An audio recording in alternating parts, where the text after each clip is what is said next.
السلام علیکم ګرانو دوستانو ملګرو مینوالو دا دی د سپیک ناو لومړی کتاب یعنی سپیک وان دویم یونټ ته موږ تاسې راورسېدلو او انشاءالله نن به موږ تاسې دویم یونټ پیل کړو. راځئ چې سټارټ واخلو. نایس ټو میټ یو، په لیدو مې خوشحاله شوم. وکابولري ته راځو، لغتنامې ته. هاو ویل ډو یو نو دیز پیپلز، وایي تاسې دغه خلک څومره ښه پیژنئ. چیک د پیپل یو ټاک ټو آفن، وایي تاسې هغه خلکو ته چیک ورکوئ چې تاسو ورسره اکثره وخت خبرې کوئ یا ډېر وخت خبرې کوئ. لکه مثال کلاس میټ، د یو ټولګیوال سره زیاتې خبرې کوئ، ریلیټیو خپلوان سره، ټیچر که د استاد سره، کالیګس نږدې ملګري سره یا د همکار سره، فرینډ ملګري سره، بوس او رئیس سره، نایبر د ګاونډي سره، استرینج یا د ناشنا سره چا سره ډېرې خبرې کوئ. پیر ورک، جوړیز کار وکئ. نیم یور ټیچر، وایي تاسې د خپل استاد نوم واخلئ. and two other peoples، او د دوو نورو کسانو you talk to often چې تاسې ورسره زیات وخت خبرې کوئ. use the verb above، پاس کلمات استعمال کړئ. for example، د مثال په توګه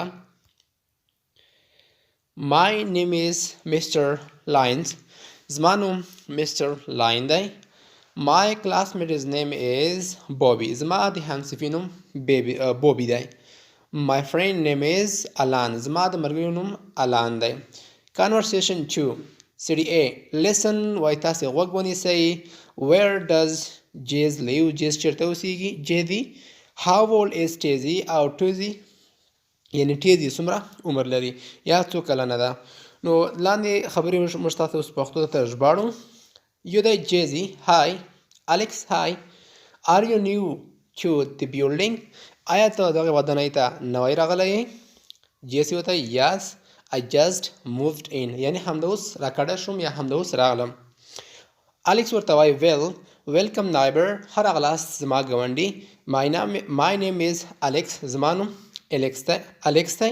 I live in apartment 9، زه په 19 اپارتمان کې ژوند کوم.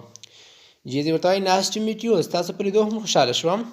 I'm in apartment 21، زه په 21 اپارتمان کې یم. الکس ورته وایي oh I would like to meet Tezzy، زه غواړم چې د ټیزي سره ملاقات وکړم یا ټیزي ووینم. how old is she، یعنې دغه ټیزي څو کلنه ده. she is 4 months old، دی د 4 میاشتو ده. don't worry، تشویش مه کوه. she is very quiet، دی ډېره خاموشه ده، شور نه کوي. جیزي no problem، کومه ستونزه نشته. I love cats، زه د پیشوګانو سره مینه لرم. نو بي برخه ته بیا راځو. peer work، جوړیز کار وکئ. practice the conversation، دغه محاوره تاسې ولولئ یعنی تمرین کوئ.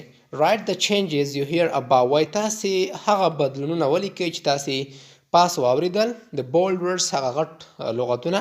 practice the new conversation، دغه نوې محاوره تاسې تمرین کندئ. نو language ته راځو. notice the different ways، وایي تاسې بېلابېلې لارې طریقې په ګوته کړئ. we introduce ourselves and other people، چې موږ خپل ځانونه او نور خلک معرفي کوو. for example، introducing myself، hi I am Nasim. hi my name is Nasim. my name is responding، ځواب ورکول. my name is Abdullah and my name is Nasim. introducing other people، د نور خلکو معرفي کول. this is Wahab، دغه وهاب دی. I would like to meet my friend، زه غواړم چې د وهاب سره ووینم. this is my friend Wahab، د زما ملګری وهاب دی. it's pleasure to meet you، یعنی په لیدو مو ډېر خوشحاله شوم.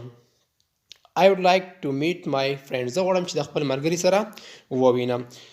نو بي برخه ته راځو. ګروپ ورک، وایي تاسې په ګروپونو کې کار وکئ. introduce yourself، تاسې خپل ځان معرفي کوئ. then introduce the person next to you، بیا تاسې هغه کس معرفي کوئ چې تاسو ته نږدې وي یا تاسو ته نږدې دی. so pronunciation ته راځو. reduction of two، د two کموالی یا د غږ هغه ټیټوالی ته راځو.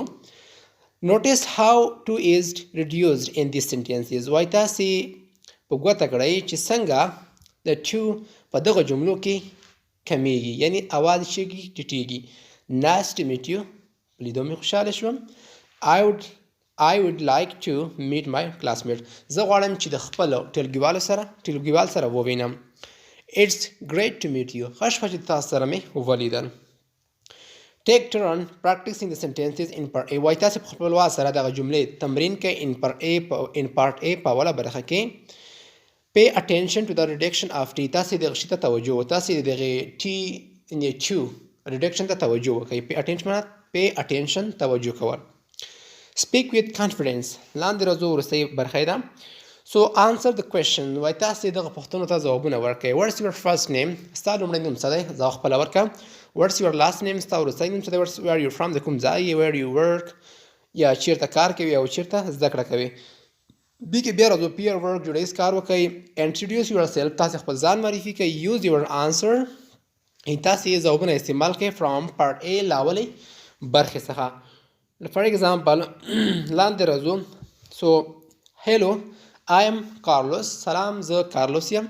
I am from San Paulo. زه د سان پاولا یم، برازیل، د برازیل څخه. My name is Kate Wilson. زما نوم کیټ ویلسن دی. I am from Vancouver. زه د وینکوور یم، کاناډا په کاناډا کې. Nice to meet you. په لیدو مې خوشحاله شوم.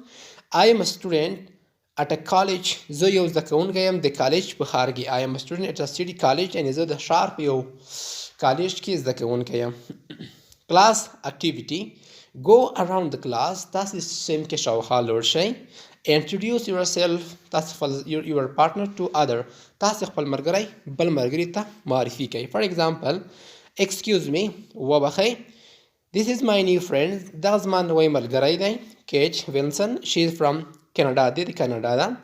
Nice to meet you. په لیدو مې خوشحاله شوم. Kate, I am Mark. زه مارک یم. This is Rahul. دا راهول دی. He is student at یعنی چې کوم پوهنتون یې په هغه کې ورته خپل ځواب ورکوي. نو دغه به د دغه یونټ دویمه برخه چې موږ تاسې